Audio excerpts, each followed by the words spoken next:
Isang mapagpalang araw po sa inyong lahat mga katiits dyan sa Luzon, Visayas, and Mindanao, dyan sa Zamboanga, and dyan sa labas po ng bansa sa Mexico. Muchas gracias, amigo. Bago pa ako patuloy po sa aking pagdilikod, mayroon pong pinadala po ng isa po nating katiits po natin na mula dyan sa Mindanao po. Isa pong picture po ng treasure signs na ito po ay kanyang pinapadikod po sa atin. Mamaya po ating pagtutulungan po sa paglikod o sa pag-analisa ng kanyang pinapadalang treasure signs na ito po ay napakagandang pong isang legit na small treasure markers po mga katiits. Ito pa mga katiits, ako po may magpapasalamat po. Maraming salamat po sa mga aking mga subscribers and followers na walang mga avid kong viewers po na walang sawang nagsubaybay po sa aking videos po. More on po ay decoding and analyzing sa mga treasure symbols, signs, and markers po ang aking tema po sa YouTube ko mga katiits. Okay po, marami po nagtatanong kung saan pwedeng ipadala ang mga picture po ng treasure sign, markers, and symbols.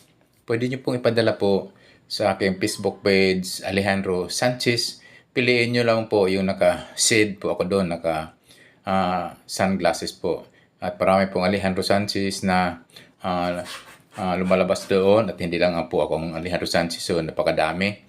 So, piliin nyo lang po yung naka-shade na Alejandro Sanchez, so naka-salamin po ako doon, naka-sunglass po ako doon.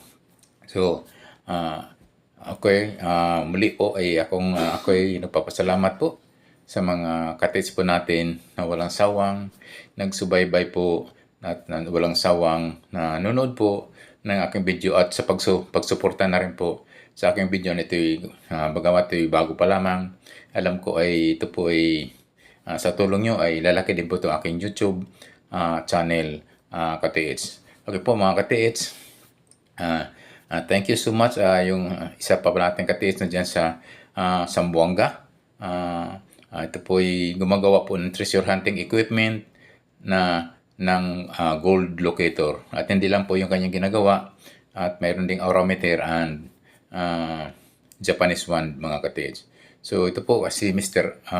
Rolly Adlaon Luok ay isa po sa Pinoy na ngayon po ay in demand po at nagkilala na po sa kanyang Made in Philippines treasure hunting equipment po mga katiits.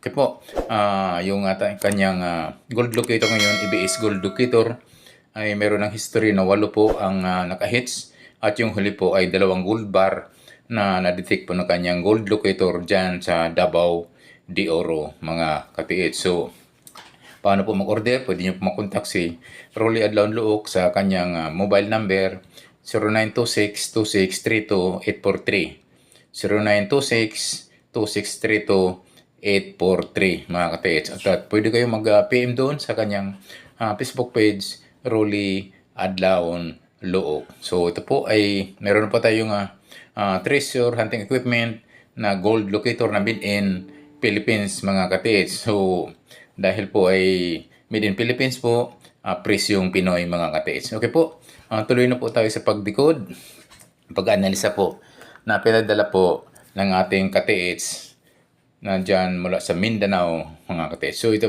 isa pong small marker at legit na marker po ito na mayroon pong ito isang ordinaryong stone lang po na may mga naka-engrave na guhit na letter V at tatlong mga naka-engrave po na mga naka-slash po na guhit po sa isang bato. So ito po mga katiits, isang small stone at maganda po dito sa small marker stone ito ay napakaliit po. So ito po itong ang ganito pong item ay positive po at ang hindi maglalayo po ang item to kung saan po located. So nariyan lang po ito mismo sa malapit niya sa kanya. So tandaan niyo po, mga ganitong item, marami na rin na nakakakuha na dyan lang mismo sa malapit sa kanya. Check niyo po yung mismong kinalalagyan po ng bato. Pwede nyo i-detect yan ng metal detector or gold locator, mga ka-TH. And baka po sa mga ganyan kasi mga small marker, nandyan po mismo sa kinalalagyan or under the rock, mga ka-TH.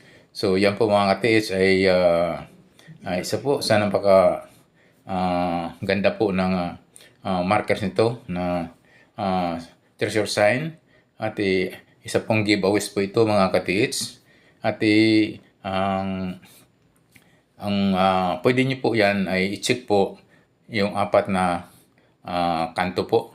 Ito, apat na kanto dyan sa east, west, north, and south na sa distansya po ng 1 to 3 meters, mga ka-TH. So, una po, huwag niyong kaligtaan, huwag niyong kalimutan po sa pag-detect po ng metal detector or gold locator, yung mismong bato.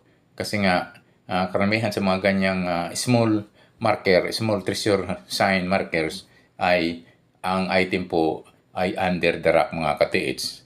So ito po, i-check nyo po, i-detect nyo po ng metal detector or gold locator, mga ka-TH. Yan po ay huwag nyong kaligtaan po yung sa pag-detect dyan mismo sa pinaka-marker to, mga ka-TH.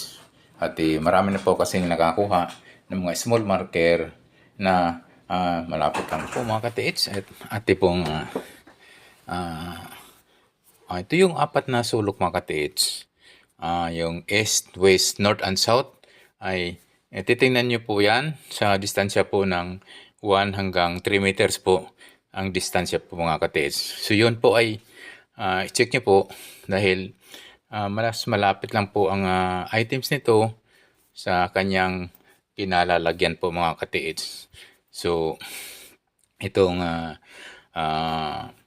legit na treasure marker, mga ka-TH, ay ito po ay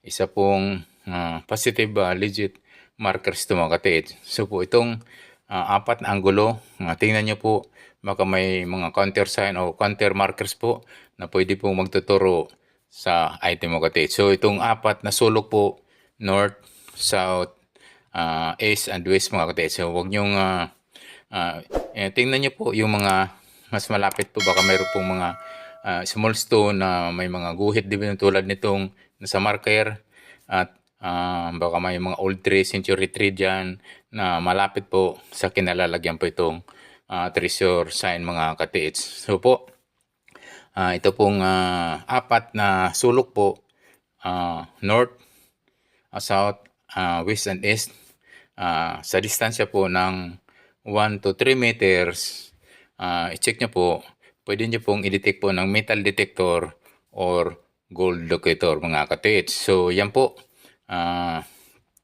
kasi nga karamihan po sa mga ganito mga small treasure markers, sign, ay ang item po nito ay mismo sa malapit po sa kanyang markers po.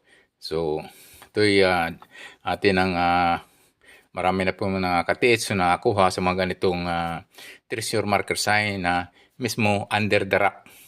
Kaya nga po yung ito pong treasure sign to ay isang legit, isang napagandang treasure sign na pwede po yung item ay hindi po naglalayo po sa kanyang kinalalagyan po ng itong marker nito, mga ka-TH. So ito po, mayroon pa akong napansin na isang patulis po na ito ay nakaturo po sa north portion po. So i-check nyo po dyan sa bandang north, baka mayroon po kayo nakita dyan na counter sign, counter marker na pwede pong mag-pinpoint o magtuturo po ng item po, mga ka-TH. So check nyo po yung apat na sulok, east, west, north, and south po sa distansya po ng 1 hanggang 3 meters ang distance mula dyan sa pinaka-marker, treasure sign marker po nito mga ka-TH. So po yung mga ka-TH, sana po ay nasundan nyo po. Nasa nagpadala po ito ng treasure markers na mga ka-TH. At yun po ay sa pagdedecode po ay hindi talaga po ay 101% na matutukoy po natin yung item po mga ka-TH. Kundi mas maganda rin po na mayroon treasure hunting equipment like metal detector and gold locator for quick determine sa item po mga TH. Okay po mga ka-TH, ako po ay nagpapasalamat po muli sa atin mga ka-TH na walang sawang nagsubaybay po sa aking channel. More on po decoding and analyzing sa mga treasure, symbol, signs, and markers mga ka-TH. So po, ako po ay nagpapasalamat po talaga sa suporta po sa aking small channel pa lamang. Alam ko po ito ay lalaki sa inyong tulong mga ka-TH. Okay, muli, maraming salamat po. At ito'y inyong tinatangkilik po ng aking small channel na more on po ay decoding and analyzing po yung aking tema po dito mga ka-TH. So pwede po kayo magpadala po ng mga picture po ng mga treasure sign, markers, and symbols. At atin pong yan i-decode at i-analyze po. At pwede po nating pagtulong-tulungan po kung ano po yung mga naka-sign, mga pointers na yan sa treasure marker mga ka-TH. Okay po, yung mga bago pa lang sa aking YouTube channel, ako po ay humingi po ng favor. Sana po ay please subscribe and also don't forget to hit the notification bell button para updated po kayo sa aking mga video pang ipapalabas. Okay po, ako po ay nagpapasalamat po sa inyong pagtangkilik po na sa walang sawang panonood po ng aking YouTube channel mga ka-TH. Okay po, sana po ay pagpalain po tayo ng may kapal. Sana po ay tayo ay makahits na mga ka-TH ng mga ating hinahanap ng mga treasure item. Muli, ako po ay nagpapasalamat. Thank you so much mga TH sa inyong walang sa pagsubaybay. Maraming salamat po.